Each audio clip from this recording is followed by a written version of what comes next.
Today on the Embroidery to You channel, we're going to embroider a windbreaker. Yeah, a windbreaker. A lot of people like windbreakers done.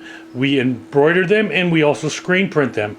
Embroidery can be a challenge, especially on this one that has a lining. So we'll talk about that a little bit more. I just wanted to show you. I've got it hooped with my hoop master. No wrinkles. Stretch out those wrinkles, get that all taken care of, and you can see it's nice and smooth. And we're ready to take it over to the machine and talk a little bit more while I'm embroidering. That's coming up next on the Embroidery to You channel. Okay, let's get embroidery on a windbreaker going.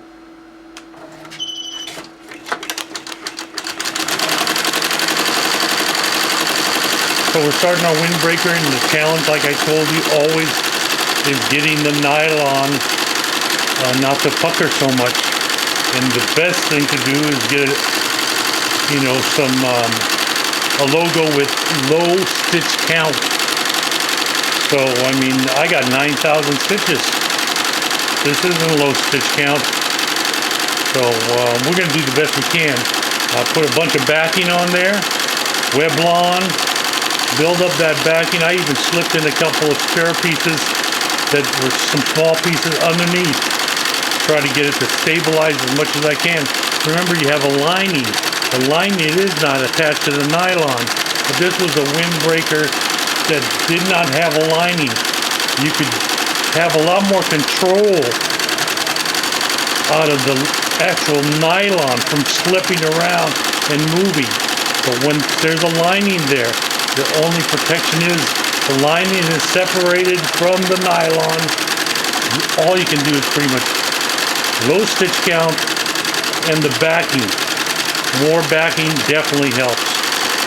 So when you let loose, hopefully with enough backing, it will turn out reasonably well. So that's what we're going to find out today on the Embroidery to You channel. So it is a challenge doing nylon. Years ago, people don't like the way it turns out. I tell them I can screen print this. With the nylon additive in my inks, I can screen print all day long. Nylon, satin jackets. I've been doing that for 32 years. So you just spot cure it, and you get it to shrink a little bit, then you start printing. Get all that, if you're screen printing with inks, of course, you get off all that water. What they put is a coating on there to get the water to pretty much, splash off of your jackets.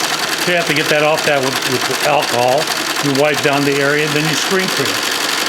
Now this is embroidery. This is a different challenge altogether. You can only do so much to prevent the puckering when you have a lining. Years ago, with the satin jackets, you could get panels. You could actually screen print on the panels, send the panels back, and then they would make the jacket. So if you made a mistake, you could just, something happened, you screen printed it wrong, you could just throw away the panel. It's a lot cheaper than making a mistake on a satin jacket or expensive jacket. Well, these days you don't have that option. You have to do the best you can. And that's why nylon can be a challenge when you're embroidering and somebody has lots of stitches. What happens if you get onto the back and somebody has 30, 40, 50,000 stitches on nylon? Wow. How do you keep that from puckering? So that's the challenge. You're never going to get it to be perfect. It's really going to be difficult, especially with linings. A lot more control if you didn't have the lining. But in this case, we do have some lining. I'm doing the best. Let's see how it turns out. And that's coming up next on the Embroidery to You channel. So I'm going to take a quick break. We'll come back and talk a little bit more about embroidering windbreakers. Okay, we're finishing up our windbreaker. It's looking pretty good, but we'll see when we unhoop this. Now remember, when I hooped it up, I'm using the magnetic hoop by Hoopmaster. I love this hoop for doing these kind of jackets. So there were some wrinkles in it, and I had to stretch those wrinkles out. Now I can do that on the magnetic hoop. Just stretch it out, stretch it, stretch it, stretch it. And you can stretch that thing nice and tight. That's great about the magnetic hoop.